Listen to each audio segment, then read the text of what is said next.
Hello, hungry people. Welcome to Atlanta Eats Happy Hour. I'm George Hernandez. And I'm Hannah Marks. Hannah, can you tell the folks out there what is Atlanta Eats Happy Hour? Well, it's just a weekly look at everything food and culture in Atlanta. Getting drunk at work with my coworker. Cheers to that. Cheers. So, let's kick off this first episode of Atlanta Eats with all of the food and pop culture news around Atlanta and the country. This is Snackable. Discovery announced a new $7 platform called Food Network Streaming, which will be live cooking classes from Bobby Flay, Daniel Boulud, and Guy Fieri, along with cake sitting from Paula Deen for all y'all freaks out there. According to Adweek, Burger King Mexico created a campaign that honors the food coma by showcasing real Burger King diners who have fallen asleep in their restaurants after large meals. It's a lot better than their first idea, tag yourself from the toilet. Arcadia, a new retro arcade bar, has opened in Buckhead that features classic games like Galaga, Donkey Kong, and Miss Pac-Man. Be on the lookout for Atlanta Eats' own Steak Shapiro doing his weekly workout. Okay, I know, it's not that funny. Let's just keep drinking. Keep drinking. All right. Tell us about what you're drinking today.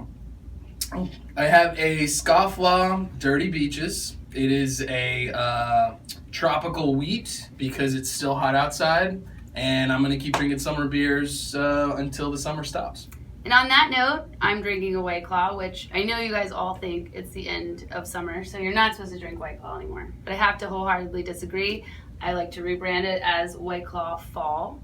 I was drinking them at a Georgia Tech football game last weekend where I was sweating my ass off, so let the White Claw continue. Cheers to that. My wife was talking shit about somebody who was afraid of wearing white after Labor Day.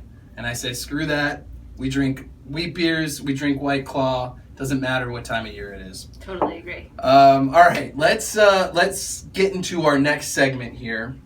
Everybody is crazy about fast food right now. It's either the new Popeye's chicken sandwich. It's either the KFC Impossible Nuggets or Beyond Nuggets that they're doing. I saw KFC has a donut burger. So we're going to start our new segment, Chain Reaction, where we give our honest feedback on these new fast food trends.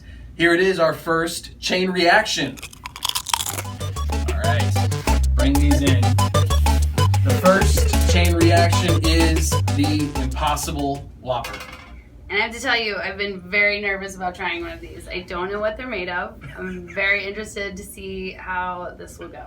It's it's just little like mushroom people that they just crush up, and so. I'd rather not know. Let's just eat it. Sure. What do you say? Yeah, let's do it. Okay. All right. Okay. Take a nice bite now. Okay. Mm. I mean, it is surprisingly meat-like. Mm-hmm.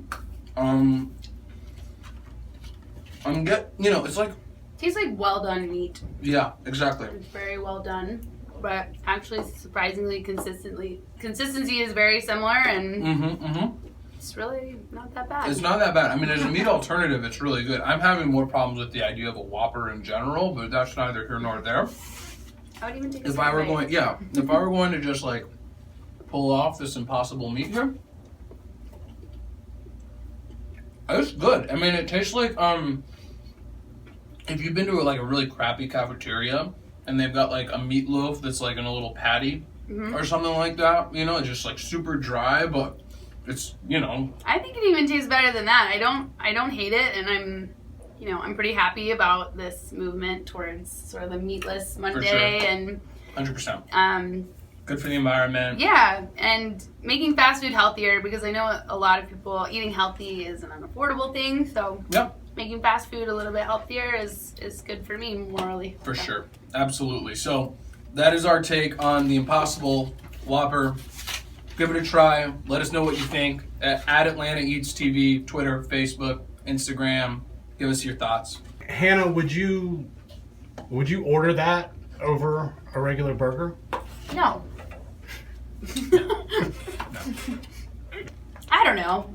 No, I don't know. I would like to look at the caloric intake of the meat versus the Impossible Whopper, and that may sway me. If it was actually significantly better for you. I've got some bad news. I've read that that it is actually pretty similar in a regular burger. Okay. But here's where you can feel better. If I was chilling with my homie Greta Thunberg, she would be happy that I got this because I believe the amount of carbon that it takes to make an Impossible Burger is not the same as a regular burger. Yeah. So it's good for the environment in that sense, but yeah, probably not. I don't think it's okay. I mean, for environmental reasons, sure. Yeah. I'll start ordering the Impossible thing. I feel better about the burger than I do about the Beyond Chicken Nugget. I can't see. I don't know how I feel about that. Maybe next time. That was a one-day promo. When they do that, like for real, we'll bring sold that back out. in, Okay. and we'll let y'all know how we feel about that. Sounds good. All right, so moving on, our next segment. Speaking of things that we're kind of judging, let's continue to judge food. Overrated, underrated.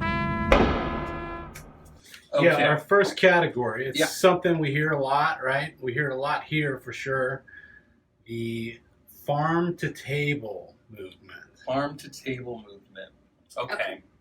You first. Okay. Gosh. Well, I think it's a good thing, but I think it's like one of those things that people overuse. It's like watching HGTV and people talk about open concept. Sure. Right? Like it's not. It's something that might not actually be farm to table, and it's called farm to table. Mm-hmm. Like in my mind, to be a legit farm to table place, you need to have a farm next to you. So Milton's out in Alpharetta has an actual farm next to their restaurant. In my head, they're the only farm to table restaurant that I can think of off the top of my head. So I'm going to go overrated because I think people use the term too much. I completely agree with you about the term. It sort of makes me cringe. It's kind of like when somebody calls himself a foodie. I just hate it. However, I don't know how to cook vegetables. I don't eat enough of them. I love a farm to table. The vegetables always do taste amazing. And I do like thinking that it's all locally sourced. I agree that I've never seen the farms usually. Right. But it reminds me of that Portlandia episode where they like follow where their chicken came from all the way back to the farm that I grew up on. However, I'm gonna go with underrated. I think a lot of people maybe even avoid farm to table because they think it's gonna be healthy or it's gonna be bland. But I think that they do really amazing things with vegetables, and it seems really fresh. And I like to know that it's all in season. So yeah. I think we agree. It's just the details. It's the term farm to table that we hate. Very good. So the next one, it's another thing that seems to be trending in Atlanta over the last year or two, and that is the concept of food halls. Yeah. Okay. Kick us off. Okay. I love a food hall. I am always with, I feel like, a large group. There's usually day drinking involved. We always have to try to decide where we're going to go to dinner. And the easiest thing to do is to go to a food hall. I live down the street from Krog Street Market. There's literally everything that everybody could possibly want. You can get a drink while you wait. I will say that there's limited seating, and that's annoying. But other than that, I feel like they're highly competitive, so all the food in the food halls are typically pretty good. And yeah, this is the variety alone and the easily accessible to making everybody in your group happy. I know that this is the first episode of Overrated, Underrated, so it's kind of hard for me to throw a curveball here, but I'm going to go with perfectly rated. I think food halls are exactly what everybody thinks they are, right? It's essentially a high-end mall food court. Yeah. But that's not a bad thing. Like, I loved mall food courts as a kid, and now that I'm an adult, let me just get, like, the bougie version of that. That's all I really want. I want to pay $15 for a sandwich. Exactly. Like, and a draft beer that's overpriced, but it's from, Alaska or some shit, and that matters, I guess. I don't know. Would you drive to Alpharetta to go to a food hall? Well, the good thing about Atlanta is that there's one around every block. Right. So you don't Why have would to we go need to do that? Yeah, exactly. Maybe when I go visit my parents, we'll meet at the Alpharetta Food Hall. No, well, that's a good point. And I will say this other point, though, is that food halls also can be like a super cool incubator for somebody to do something bigger someday. Mm-hmm. And pop-ups or... Exactly. And so, like, if there's a food stand in the Alpharetta Food Hall that people are talking about, I will go to Alpharetta to try the thing. I just, it'll take me a couple minutes. The crowds are annoying, though. They're very crowded. Yes. Very good. Okay, so the next one,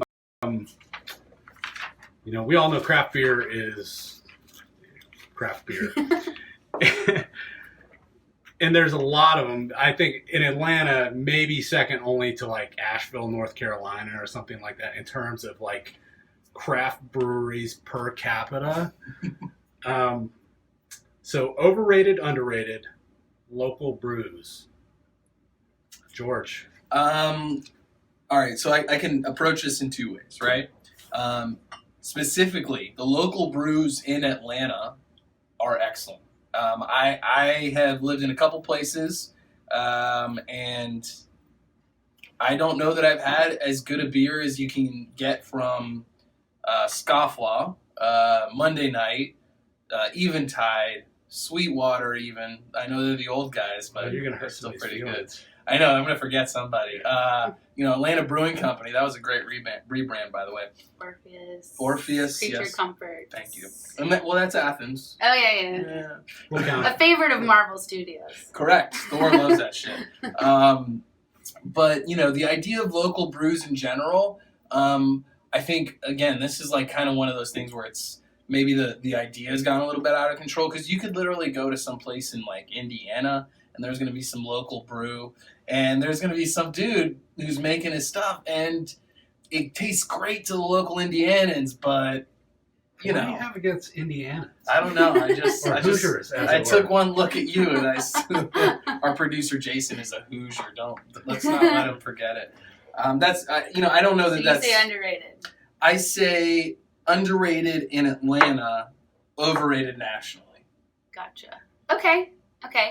I would not drink beer other than the fact that they come from local breweries. Not that I necessarily love beer. I can drink it. I like supporting local. Totally. I love the hang. I love you can go with all of your friends, and they have events there all the time, and they're just fun. It's kind of like tailgating for me. I don't care about football, but I enjoy the experience. Yeah. I'm clearly very optimistic today, so I'm going to go underrated again. Well, and another thing I forgot is that going back to the Atlanta ones, they make great food at a lot of the Atlanta breweries. New Realm. How could I forget about my friends at New Realm? Awesome food. Sweetwater just opened up food. Yep. Best End Brewing is having food. A lot of food options at these places, which you need because you're drunk. Soak up the beer. All right, so our next segment, we're going to, I guess, get our lawyer hats on. I don't know, get into our debate team suits and get into food debates. It's time for food debates.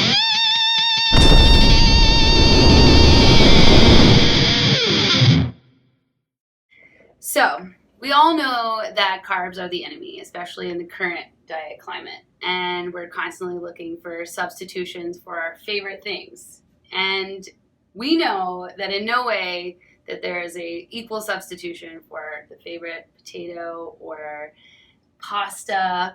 But today's debate is who's the better faker between cauliflower mash and spaghetti squash. Ooh, that's tough. All right. So here's my first position here. I gotta say the better faker is spaghetti squash because there is a creaminess factor with mashed potatoes that you just cannot get with riced cauliflower. There is, no matter what, if you feel that cauliflower in your mouth, in your tongue, you feel those edges. Even if you got that thing pulverized, man, you still feel those edges. It's just, it doesn't taste quite like mashed potatoes. Whereas the spaghetti squash, it squashes on the slimier side. If you can really get that noodle right, you can get it a lot closer to a noodly thing than a cauliflower can be to a mashed thing. That's my first position. So all this tells me is you just don't have a good enough blender. Probably not. And probably the Vitamix is probably the answer, but none of us have that. But yeah, you got like $6,000. Right. But cauliflower soup is my favorite soup, and cauliflower mash is, basically cauliflower soup. It's got cream and butter and cheese and all those delicious things. I don't really like real spaghetti noodles, so putting fake spaghetti noodles in there is really just not gonna do it for me. So cauliflower mash is my favorite. I love mashed potatoes. I know that they're nowhere close to being the same, but with the right blender, cauliflower mash is the way to go. Okay, I'm still stunned by that. I don't like spaghetti. I don't know what to tell you guys. I like all other forms of pasta, just not spaghetti noodles. I can't explain it. What about angel hair? Yeah, I like angel hair. So it's just that it's specific that specific thickness. form of noodle. I can't explain it. All right. Okay. Yeah. Maybe it's some traumatic event from my childhood. I can't debate that. I can't debate that. Okay. But that is some solid reasoning, nonetheless. Let's move on though. I think this debate is settled. Clearly, spaghetti squash is the winner. So while Hannah's feeling opinionated, why don't we introduce our next segment? This is kind of random, but my choice for this week, I discovered this weekend after a long day of drinking. I never want to eat healthy. Sensing a theme here. Yeah. Well, it's a drinking segment. I figure it ties in together. Okay. I never want to eat healthy when I'm hungover. I want pizza. I want chicken wings. I want burgers. Nothing ever healthy. I've discovered the healthy thing that I enjoy eating, and I immediately feel better. I don't know if you guys have been to Pliables on the Beltline. Pliables. Yes. Pliables. Not pliables. Not like I'm pliable. No, but like beach in Spanish. Got it. Bowl. Got it. And it's the Nutella acai bowl, and it has all these fruits and nuts and Nutella, and I feel healthy after I eat it. I feel better. It's a hangover cure. I can walk to it. It's really fun environment. So I feel like it's a way to feel better and eat healthy when you're hungover. That sounds like something George would never eat. No, y'all, never. It's so good. Okay. All right, well, thank you for that recommendation. That is an excellent one. Y'all head to the Beltline this weekend. Try some Pliables. Just don't get me none, because I'm picky. There's plenty of options. The menu is huge. You just don't eat fruit? I worked at a Planet Smoothie once. Okay, folks, it's time to wind this happy hour down. Wait, before we go, we're going to hear from Trisha, our social media guru, and she takes all of those delicious Instagram photos. She's going to come to us with our comment of the week. Hey guys, our first comments of the week is from Joan Kaplan. This was in response to an Instagram story we posted of some takoyaki at Tanaka Express, and she said, leaving Choa shortly and immediately heading over there. Thanks for the recommendation. Joan, we're really happy that we got to share some new food that's in your area. Tanaka Express is now open near Emory, and it's a great spot for Choa folks and Emory people to check out. Our second comment of the week is from Coco Stillwell. This was a DM on Instagram. We were sent a photo of Zendaya, and this person said, you look like her when you have your weave in. You have makeup in the bag. Use it in red lipstick.